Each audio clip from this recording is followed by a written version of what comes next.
Okay, everybody.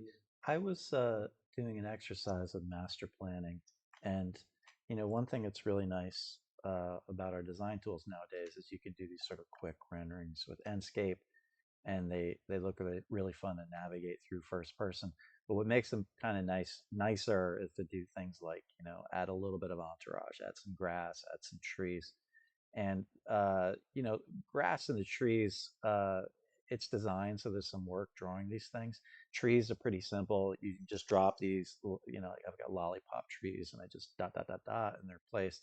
But people are kind of much more difficult when you're dealing with a big master plan because there's just so many of them and you don't want to repeat people because it looks goofy to have the same person right next to each other, and you want them to look natural and organic.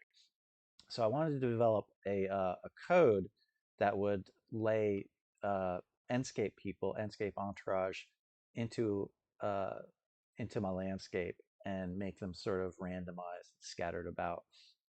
And so this is how I did it. And firstly, I'm going to tell you a little bit how this is all built. The buildings are a bunch of links. So if I come into these guys and grab them, I'll just hide those elements. It's a little bit easier to see what we're doing.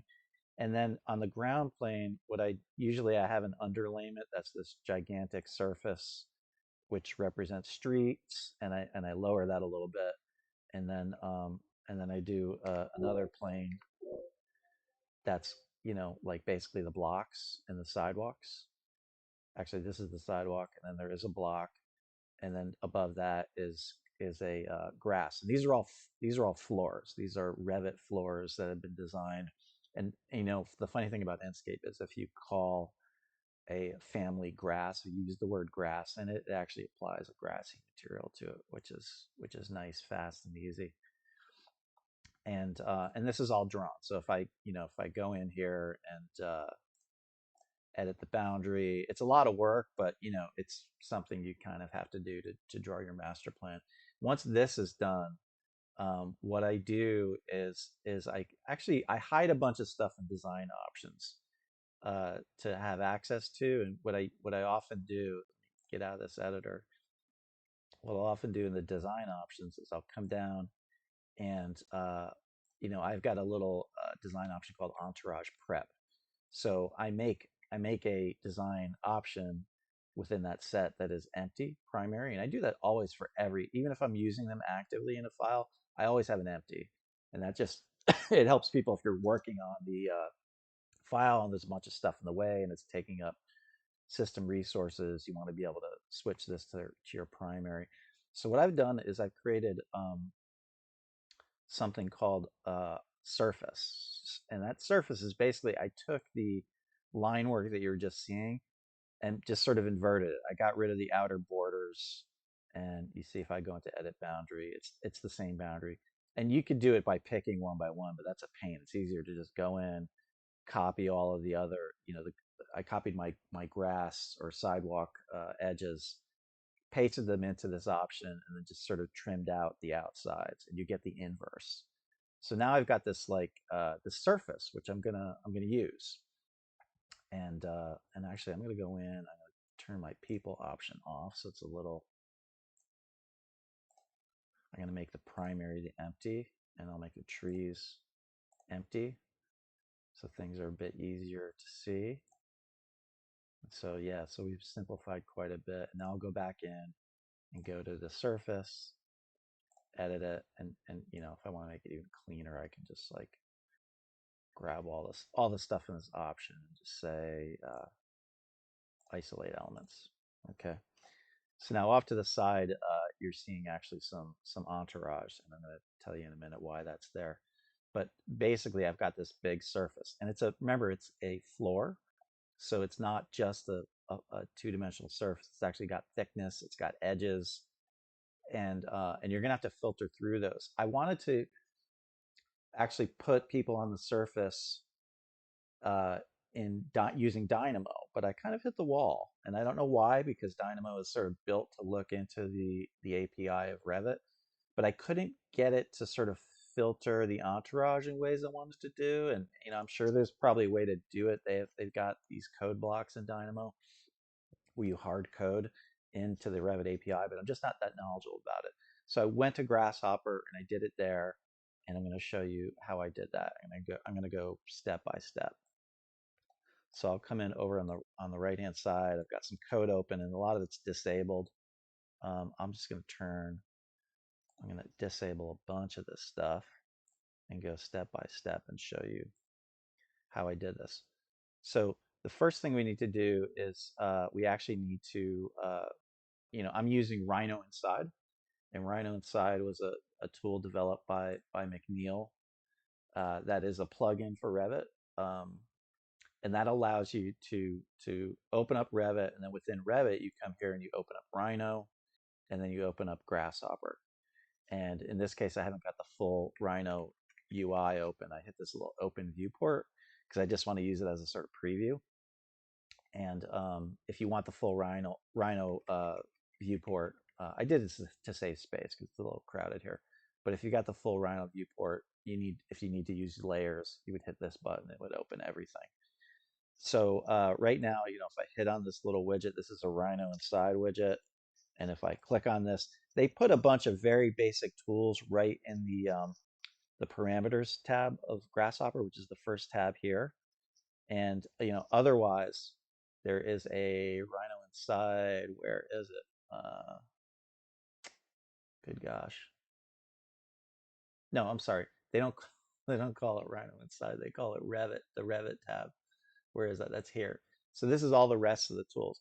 And honestly, to me personally, I think, McNeil's people have done a really great job making things easier to have these two pieces of software talk to each other. I don't completely understand or really love the UI yet. And they've been changing it around over the past few years, trying to figure out where the sweet spot. But I'll show you where I've gotten some of these things and why they exist. So the floor, if I hit Control Alt and click on the component here, it shows me where that tool came from. So this came from, did it come from here? Yeah, so there it is. It's floor. So I come to Revit Elements, and it's a way to like select a Revit element and use it. So I grab this guy and I drop it on the canvas, and, just like normal. So I'm going to grab this guy, and he's empty right now. And if I look at this, it says a reference Revit floor cannot be found. So I'm going to right click, and I'm working on two screens right now, so some of my stuff is sort of flying off the screen. Maybe I should rearrange these two guys. I'll put this one up in the corner. Put this one down here. There we go. Okay. So if I say set one floor, and I come in and I grab this floor, wow, everything's like sort of super flying around here. It's weird. Sorry about that. Just arrange these guys. Okay. And if I right click, or sorry, no, center click and go to my helper tool and zoom, you can see it's previewed in the Rhino. So what I'm going to do is I'm going to come in and actually use a tool which is in the Rhino Inside toolbar. It's called Element Geometry. And by the way, you're seeing the titles of these components here because I'm using this very, very cool tool called bifocals. And that's a little helper tool. You drop it on your canvas and it gives you these little text tools, which I think is nice if you're using icons and you want to tell somebody how you did something. So the element geometry comes in and it says, okay, Rhino doesn't really understand what this Revit floor is. So it takes it and sort of parses it out into a BREP. So my next tool, what I'm going to do is actually deconstruct the BREP. And you see, coming out of the other side is 147 faces because all the little sides and the bottom and these little floater elements, those are all pieces of that. So I want basically the big top surface. That's the one I want to work with. So what I'm going to do, and now I'm working in the UI of Grasshopper because it now is just faces. It's not a Revit element anymore. So I will take the area, and then I will sort the areas. So I basically have stacked all my areas such that I've stacked I've taken the sort tool, I've taken the areas, which are numerical values representing area, and then used that as a sorting key. And then I've taken the faces themselves and pumped it into here. So basically it's stacked all of the faces in a list by size. And because it did it from smallest to largest, I used this reverse list tool,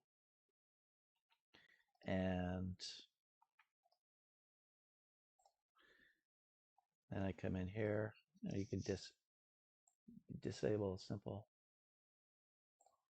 text box. Okay, here we go.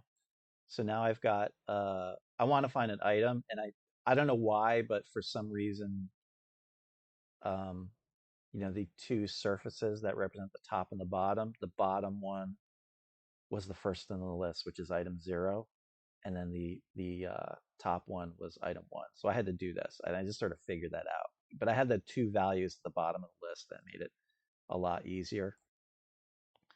And then what I'm going to do is I'm going to take an XY plane. Actually, no, I'm not going to do that yet. Hang on a second. I'm going to pass this through a relay. I don't know if you guys know about relays, but if I do this, you can pass, any component through this. And it's a way to actually hook something up to multiple things and sort of clean up your canvas. But a good way to use it is also to enable and disable, and just use it as a switch. And that's what that's what I'm using this for, so it doesn't activate all the code on the back end of this. So I'm gonna turn a bunch of this stuff on right now, enable it, and it's thinking a bit. So what I've done is I've taken my surface and I'm passing it through this relay. I'm going to bring it over to a project point component here. And so what I'm doing is off to the side is I've got two random lists of numbers.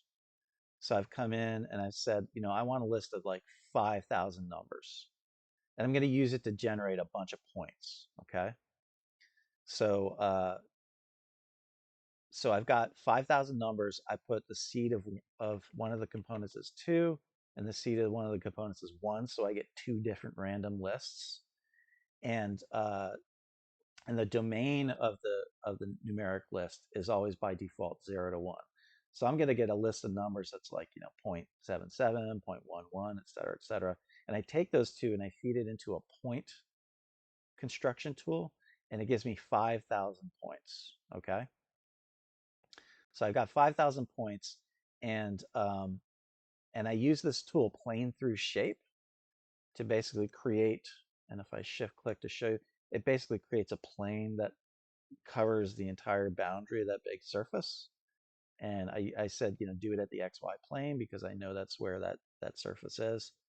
And then I took all these points and I did evaluate surface.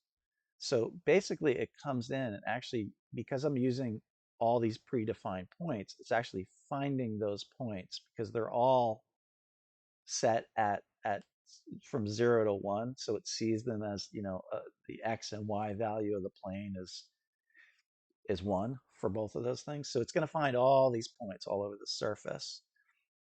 And you'll have to, depending on how large your surface is, you'll have to figure out how many points you need, what your density is. And then I took the points and I moved them. I don't know why I had to move them, but I had to move them like up in space with the Z component, but in the default condition is 1 to get them off the surface because it was glitching, and I don't really know why.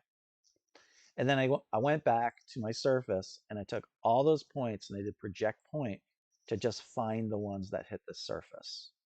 So now I've got the surface, and if I hit it again, you can see only the points that actually hit the surface are the points it's going to yield in the code, because now I've filtered those guys through.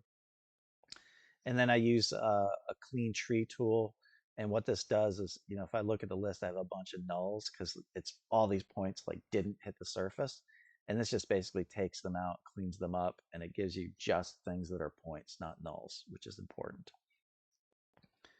So now I'm going to go back to Rhino inside. And one of the tedious things about this, besides actually drawing the surface, which you have to do for design, a tedious thing to get the entourage place, and you only have to do this once. And I keep this in this sort of dummy design option. Remember, I have this design option that's like entourage prep, because I don't really want to see the surface. I've already got a big surface in the model. I'm just using this to lay the people in. But because of the way the code works, I can't see into the browser tree, and that was my problem with Dynamo. I couldn't see into the browser tree, and I had to actually place these families in here one by one. But you only have to do it once, so you have to come in, and unfortunately, I can't shift click and drag because it doesn't know how to do that. You have to come in each one of these guys, and actually, the best way to do this is to say expand selected. So you expand all these guys, and you just come in one by one, you drag them over and place them. And I made a big line of like, a bunch of people. It's like, I don't know, 150 people or something from the Enscape assets. So I came in here and I'll turn some of these things on, enable them. So this guy wants graphical elements. And if I hit Control Alt center button, oh, it's not working. Oh, I'm sorry, Control Alt left click.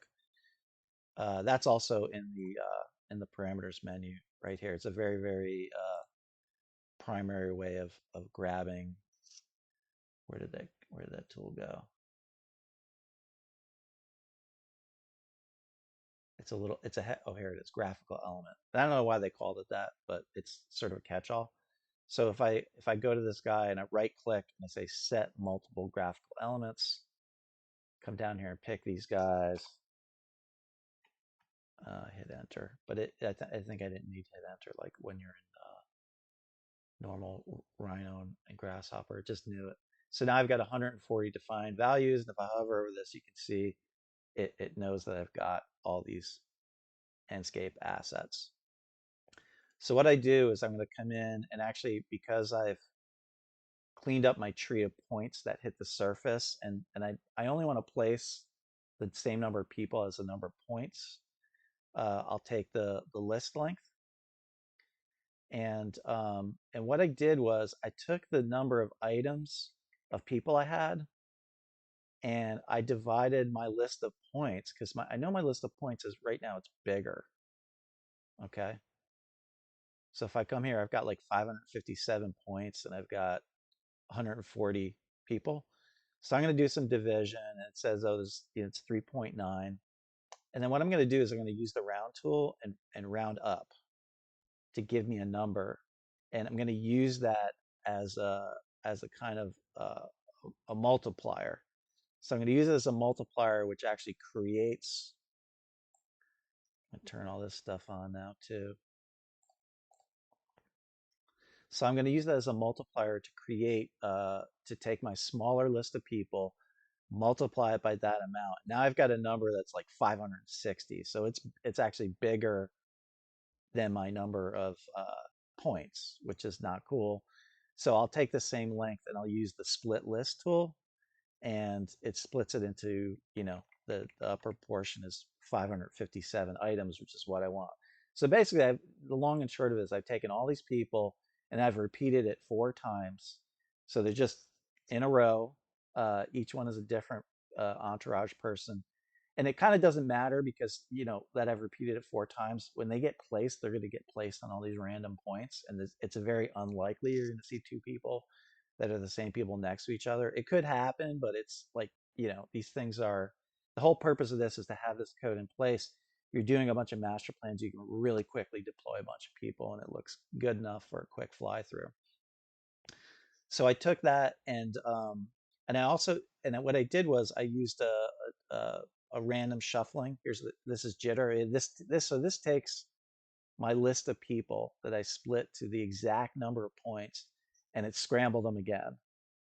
So I've got a random points. And now I've scrambled the people that I'm applying to those random points. And it's probably there's a couple of people in some places where they might be close to each other, but you're really not going to see it. And then I pass it through. I have to pass it through another Rhino Inside tool, which is also in the Revit toolbar, and that sort of changes that basically changes it into an element type, which allows it to be put into this like place component tool. Okay. And then the other thing I did was I took my number of points and I passed it through a series tool, and what that gives me is it gives me 0 through 557, just 1, 2, 3, 4, 5, etc. And I used it to do a 1 degree rotation of a bunch of planes because I want to place it. I'm actually not going to place the people on the point. I'm going to place them on these planes, and I don't want them all facing in the same direction because that would look weird. So I basically I've taken a plane, rotated it by 1 degree, and then I pass these through and I use them as the placement uh, tool. So I'm going to come in here and I'm going to zoom in a little bit so we can kind of see what's going on. Maybe I'll do the same thing over here. Uh, they have different shift tools, and you can see all these planes are kind of randomly scattered because I've selected it. And then the last thing I'm going to do is I'm going to actually come down here and enable the add component. And let's see if I can show you where this is first. Yeah, so add component is right there. Add component by location. Okay. And it's going to take a little bit of time because it has to think hard, but I'm going to now enable this and show you what happens.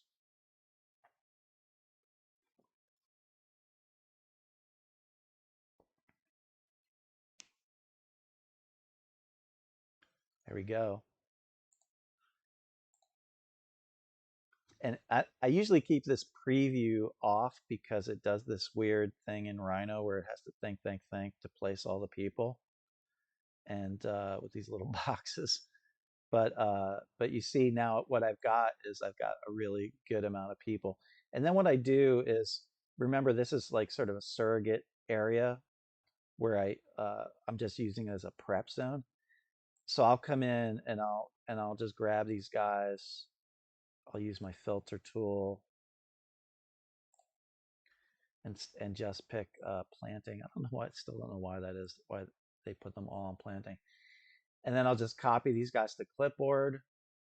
I'll jump back out and I'll come into and I'll go and edit my people layer and I'll dump them back into that. And that's just people.